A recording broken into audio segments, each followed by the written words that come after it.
인천 지역 경제 이슈를 살펴보는 경제플러스입니다.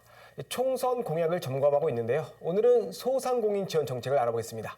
인천일보 김치호 논설위원 나왔습니다. 어서 오세요. 네, 안녕하세요. 네, 여야가 이번에는 중소기업과 소상공인 지원 정책을 두고 맞붙었습니다. 네. 먼저 국민의힘은 76조 원 규모의 기업 금융 지원 공약을 발표했습니다. 어떤 내용일까요? 네, 국민의힘은 고금리 위기와 신산업으로의 전환을 지원하기 위한 포괄적인 기업금융 지원 방안을 발표했습니다. 76조 원 규모의 맞춤형 기업금융 지원을 통해서 중소기업과 소상공인의 금융 부담을 줄여주고 경제 활성화를 도모하는 것을 목표로 하고 있습니다. 구체적으로 고금리 대출에 대한 금리 인하, 변동 고정금리 간 전환 가능한 저리의 고정금리 상품 공급, 그리고 유동성 부족 중소기업을 위한 신속 정상화 금융 지원 프로그램 등 다양한 조치가 포함되어 있습니다.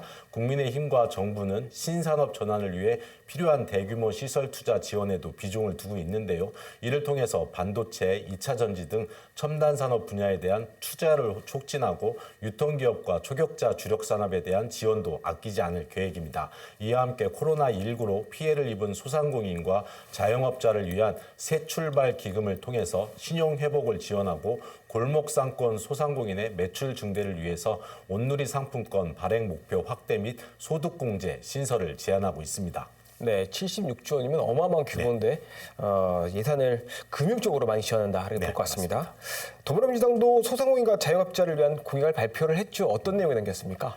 네, 민주당은 이번 총선에서 소상공인과 자영업자의 부담을 덜어주고 사업 환경을 개선하기 위해서 금리 부담 경감, 경영 부담 완화, 매출 증대 지원, 폐업 및 재창업 지원, 금융 접근성 개선 등에 초점을 맞추고 있습니다.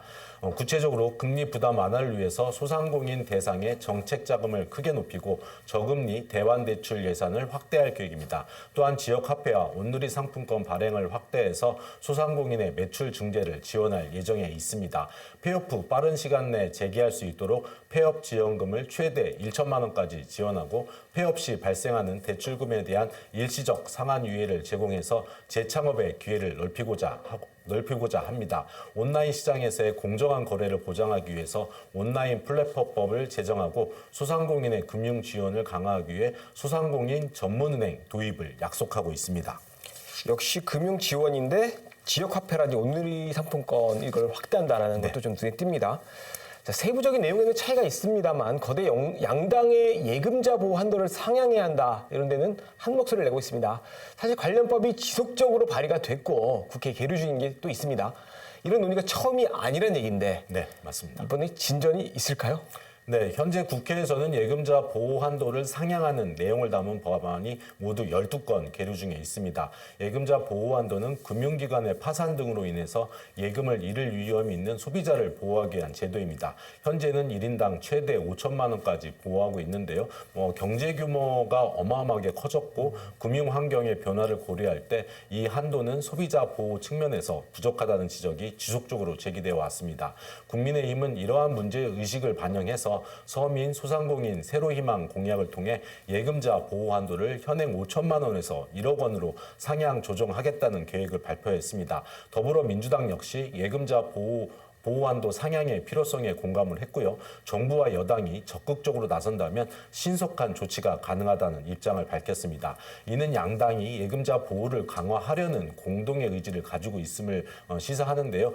그렇지만 금융당국과 정부 내에서는 이러한 한도 상향이 금융권에 더 큰 부담을 줄 수 있기 때문에 결과적으로 이 비용이 소비자에게 전가될 가능성에 대한 우려를 표명해 왔습니다. 상향된 보호 한도가 고액 자산가에게만 혜택을 줄 수 있다는 지적도 있기 때문에 이 문제에 대한 심도 있는 논의가 필요한 상황입니다. 이번 총선을 계기로 양당이 예금자 보호 한도 상향에 대한 공감대를 일정 정도 형성한 만큼 금융당국과의 협의를 통해서 실질적인 진전이 이뤄질 수 있을지 국민의 관심이 집중되고 있습니다.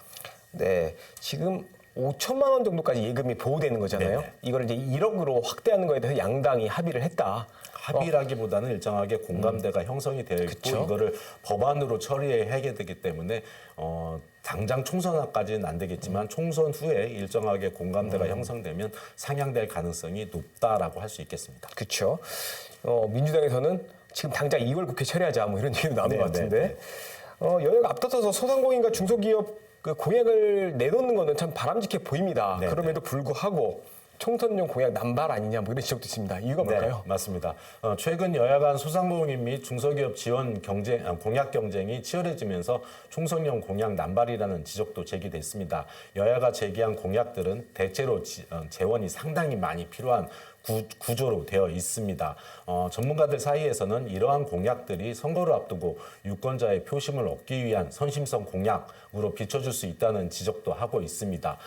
그렇지만 특히 대환대출과 같은 공약은 금융기관의 적극적 참여 없이는 실행이 어렵고 정부 재원에도 큰 부담을 줄 수 있습니다. 그렇지만 정치적 관점에서 볼 때는 여당인 국민의힘이 정부 정책을 주도할 수 있는 반면에 민주당은 현재 국회 다수당이긴 하지만 집권당이 아니기 때문에 정책 집행과 재원 마련에 있어서는 상대적으로 불리한 위치에 있을 수밖에 없습니다.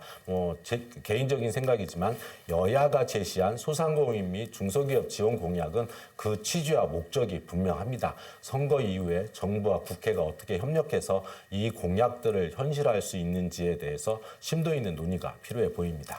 네, 말씀하신 대로 꼭 네. 필요한 그 공약이다 보니까 선거 이후에도 잘 지켜지길 기대해 보겠습니다. 네. 오늘 말씀 여기까지 듣겠습니다. 감사합니다. 네, 감사합니다.